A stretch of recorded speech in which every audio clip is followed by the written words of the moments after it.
Good morning. So this little topic then is health and disease, and there's two main areas we're going to focus on. The first one is cardiovascular disease, and the second area that we look at is cancer and its treatment. So let's get started. Now the first wee area in this topic is looking at non-communicable diseases. Now this sounds a little bit like something we've looked at before. In the immunity booklet, we talked about communicable diseases, where we said that they can be passed from one organism to another, and they were normally caused by pathogens, such as bacteria, viruses, and fungi. And some of the examples we looked at were salmonella, tuberculosis, athlete's foot, cold and flu, and chlamydia. So, for you to be able to pass on that disease, one of these microorganisms or pathogens had to infect you, it had to reproduce, and then it was transferred from person to person in some way. What we're looking at first of all here though in this topic is non-communicable diseases. So the difference between these is that non-communicable cannot be passed from one person to another. They're usually caused by genetics or your lifestyle. So for example, Down syndrome is caused by genetics, as is haemophilia and colour blindness. Sunburn is obviously caused by your lifestyle or the environment you're in. Cancer can actually be caused by a mixture of both your genetics and the environment and your lifestyle, as can diabetes. But just on diabetes, some people are born with it, so that might be genetic, whereas some people can develop it, so that can be your lifestyle. But either way, if I have diabetes, it's not like I can pass it on to anyone else. Now, if we just sort of summarize this, non-communicable diseases can pass from one person to another, and they're usually caused by a mix of genetic and lifestyle factors. And examples are just cancers and diabetes. So this little part is just about lifestyle factors and non-communicable diseases. So there's lots of different things, such as poor diet, lack of exercise, overexposure to sun, and the misuse of drugs, which can cause these non-communicable diseases. So, a few examples here. Because the population is eating too much sugar and fat, it's got two main effects on the body. The individual will become overweight and may become obese, and the individual may not be getting a balanced diet and may miss out on essential vitamins and minerals through a lack of fresh fruit and vegetables. So that little part is basically what we talked about in the food and diet booklet in Unit 1, where we talked about different diseases and things that you can get if you don't have a balanced diet. Next little part then is exercise and health. So if the energy we use in exercise is less than the amount we eat, we run the risk of becoming overweight or obese. So that basically means if we take in more energy than we use, you will start to store fat and you may become overweight if it goes on for a long period of time. A lack of exercise and eating too much fat and sugar are the two main reasons why so many people are obese in the UK. Now, apart from burning energy, can you think of the other ways in which regular exercise is good for the body?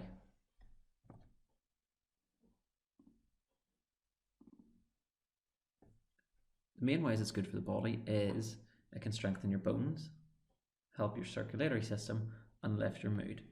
Now, just in the circulatory system, it can also strengthen the heart muscle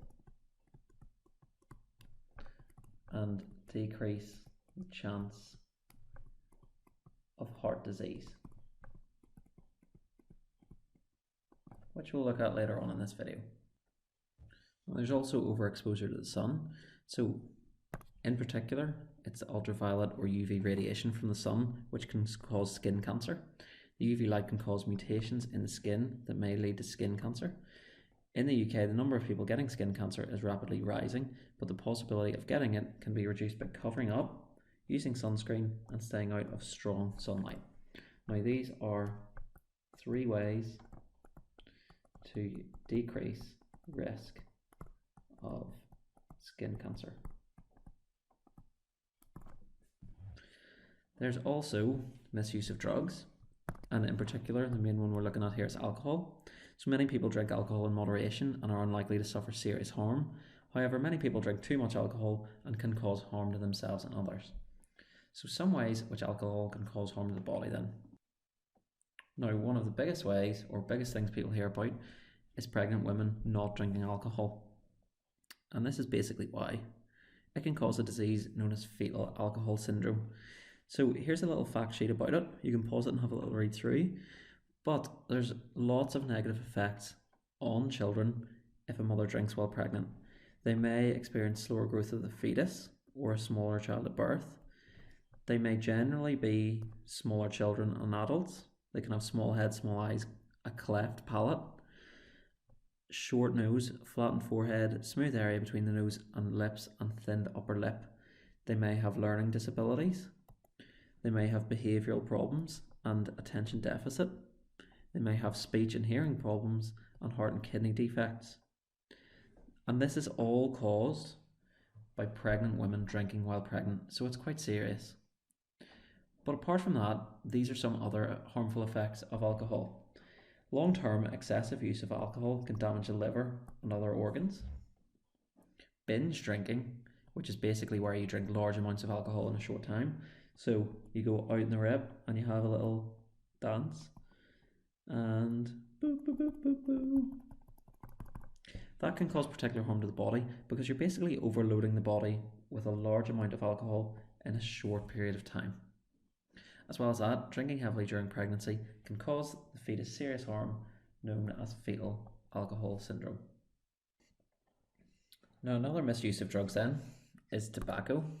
Now, tobacco is one of the main ingredients in cigarettes.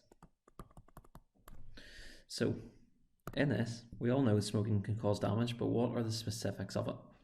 So, it can create actually a lot of health issues. It's not just in your lungs here. The three main different substances in cigarette smoke that are harmful is tar, nicotine, and carbon monoxide. Now, down here, what we're going to look at is each substance and what their harmful effect actually is. So, just to start off here, this little animation just shows you the differences between a healthy lung, which you can see here is nice and red, has a really good blood supply, and this set here, which is really black, and you can see there's large areas that don't inflate properly. So these here are smokers' lungs, and the reason they're so black is because they contain a lot of tar. Now, if we look at this, here's the different substances that we've got. We've got tar, nicotine, and carbon monoxide. Now, the first one's bronchitis. This causes narrowing of the bronchi and bronchioles. So remember what we looked at before was we have the trachea, then we have the bronchi, and then branching off from that, we've got the bronchioles. And you find those within the lungs. Now, if you get bronchitis, it actually blocks some of these through inflammation and stops the lungs inflating properly.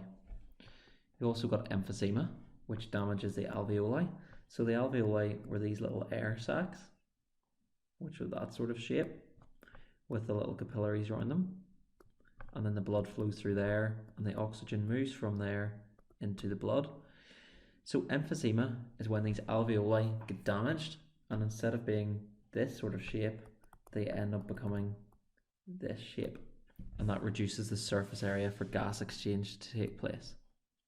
You can also get lung cancer, which we look at in the next section of this booklet. So we basically find out what cancer is, how it forms, and why it's so bad. Then the next one is nicotine. It's a problem because it's addictive, which means that you want to smoke more. And that's also the reason why people who do smoke find it difficult to give it up because of the nicotine, even though they know it's so bad for you because of the tar and the carbon monoxide. Because of the nicotine, it's addictive and it makes you want to smoke more. As well as that, it affects your heart rate. It usually increases your heart rate and increases the risk of heart attack. And finally then, carbon monoxide. So it sounds like carbon dioxide, but the difference is carbon monoxide is CO, carbon dioxide is CO2. So in this one, the mono means one oxygen. Now, the problem with this is that it combines with red blood cells way more easily than oxygen. So it means that your red blood cells can't carry oxygen around the body. So this means that you've got less oxygen reaching the tissues and less oxygen available for respiration. Now, obviously, with all the dangers of smoking, lots of countries have tried to stop people smoking by introducing smoking bans into public places. And that cuts down the risk of people passive smoking, which basically means somebody smoking and then somebody nearby would breathe in their smoke. As well as that, releasing e-cigs has stopped people smoking tobacco, which is supposedly less dangerous, but e-cigarettes still contain nicotine and they may still cause some harm. But the problem is that they're not fully understood what danger there is because there hasn't been enough studies on them at the minute. So the next little section is all about heart attacks and strokes. Now, these have been put together because they're actually caused in a very, very similar way. Obviously, the main difference is that a heart attack affects your heart and strokes affect the brain. But both of those are linked together and they're called cardiovascular diseases. Now, if we look at heart disease first of all, then it'll be easier to understand how a stroke happens. So basically what happens, first of all, is heart disease caused by cholesterol being in such high levels in the blood that it builds up in the walls of the arteries. It can lead to the narrowing of the arteries, making it more difficult for blood to flow through them. Now, that's what we can see over here. So this is a normal artery, and this one is a blocked artery. So this plaque, which is this yellowy substance here, is basically just the build-up of cholesterol. And you can see here that if blood was allowed to flow through this blood vessel, it would have lots of space to flow through it, basically all of the space here. Whereas over in this one, blood can only flow through this area.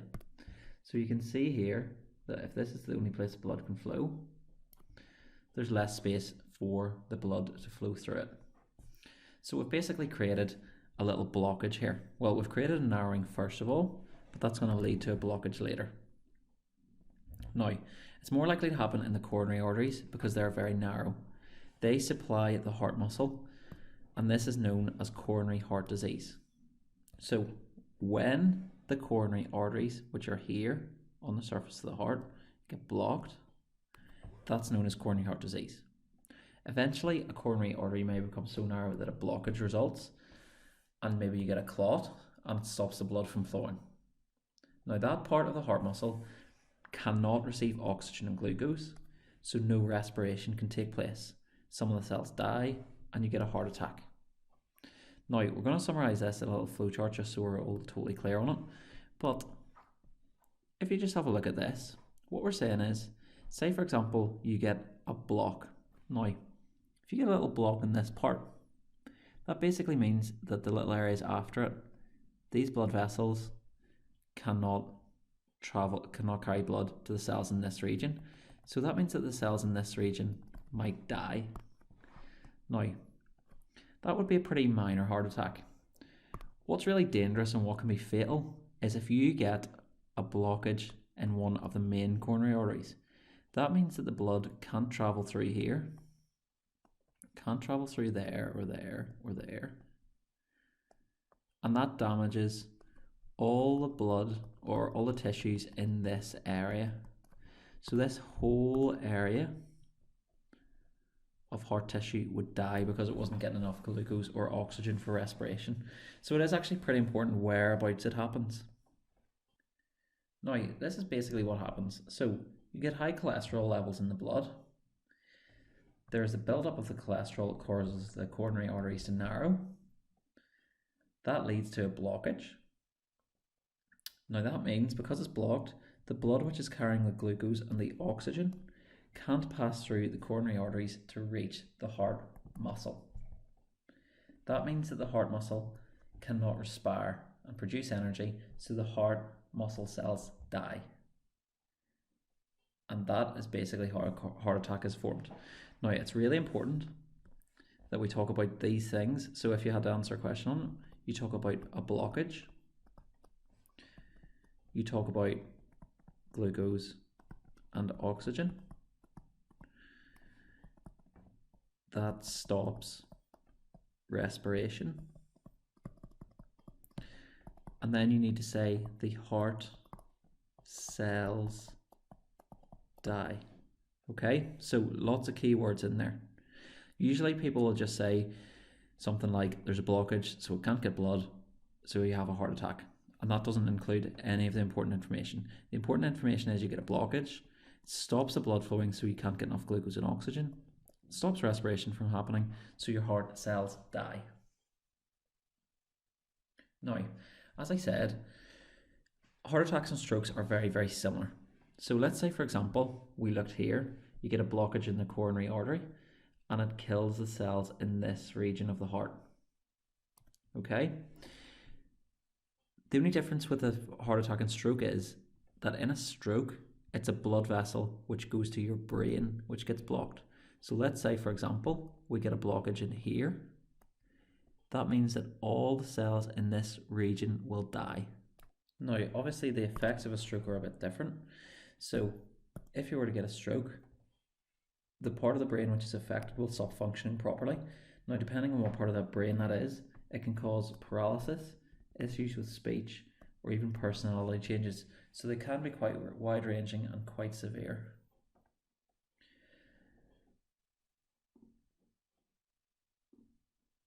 Now, this part just shows us lifestyle factors that can increase the risk of a heart attack or stroke.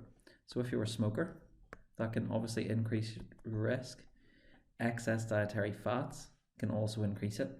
Lack of exercise will increase your risk of heart attack or stroke, as will stress.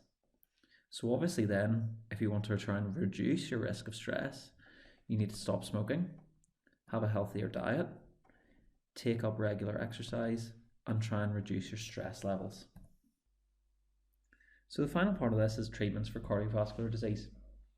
Now, in the past, what they used to do for somebody who had had a heart attack, they would carry out open heart surgery, try and find the bit of blocked artery, and possibly carry out a bypass, which basically means that if your heart was here and they found the blocked blood vessel, so let's say it was blocked there, they would take a blood vessel from your leg and they would literally sew that from your leg up to there so that the blood could flow around it or bypass the blockage. Now, what they try and do is try and use less invasive methods, which pretty much means that they're not as severe as cutting your whole chest open. One of the main ways they do it is using angioplasty and stents. Now, these are used to increase the blood flow in arteries. An angiograph is a medical imaging technique that allows doctors to see inside blood vessels. So this helps them to locate where the blockage actually is. What they do is they add the dye to the blood through a thin tube that's inserted in a blood vessel that's close to the skin and provides the contrast necessary when viewing the affected blood vessel. This just shows us a little angiogram then. So over at this side we can see a healthy heart. So the dye's been inserted, it's travelled around the coronary arteries, and then they simply just use x-rays. And you can see here, because there's a nice smooth line, it means there's no blockages in it. On this one, we can see here that this is the area with the blockage, in particular this little bit. Whereas here, this is after it's been removed or replaced, and this is healthy. They then use a balloon-like structure to hold the affected artery open for stents, which is a small mesh-like structure to be inserted into the blood vessels to keep them open. So this shows you here. Now, what they've done is they've put the stent up through the blood vessel, they fed it in, and the stent is this little wire mesh. Within it is a little balloon. So if you see here, this is the big plaque. This part here is the stent, and this was the balloon. Now what they'll do is they'll put it in, inflate the balloon, and that pushes the mesh out, and then they deflate the balloon and take it back out. This little mesh will stay in there. Now what you can see is, if you compare this area, in fact let's use this pen, compare this area to this area, there's far more space for the blood to flow through. And that's how a stent works. Now this animation shows it as well. So we've got the blocked artery with the plaque. The balloon's inflated and it pushes the stent out. And then the balloon is deflated and removed and the stent holds it in place.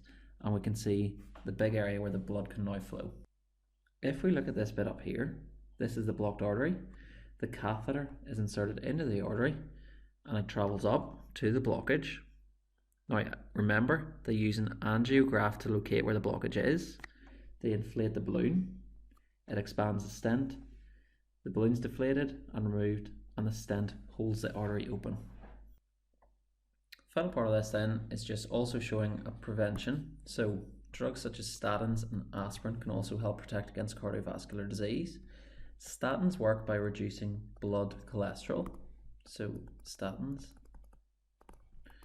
decrease cholesterol, which decreases the chance of a blockage. Whereas aspirin helps thin the blood. So aspirin's slightly different. By taking aspirin every day, it decreases the risk of a clot forming. So generally speaking, people who have had a heart attack or stroke at some point in their life, or they're at risk of getting one, have to take low doses of aspirin every day. Now, some of those diseases that we've looked at here, heart attacks and strokes, they're clearly closely linked. Many people who are affected by one condition often suffer from other conditions. So for example, people who have cardiovascular disease is often linked to them having diabetes as well. Now that's the end of this little section. Hope you had fun.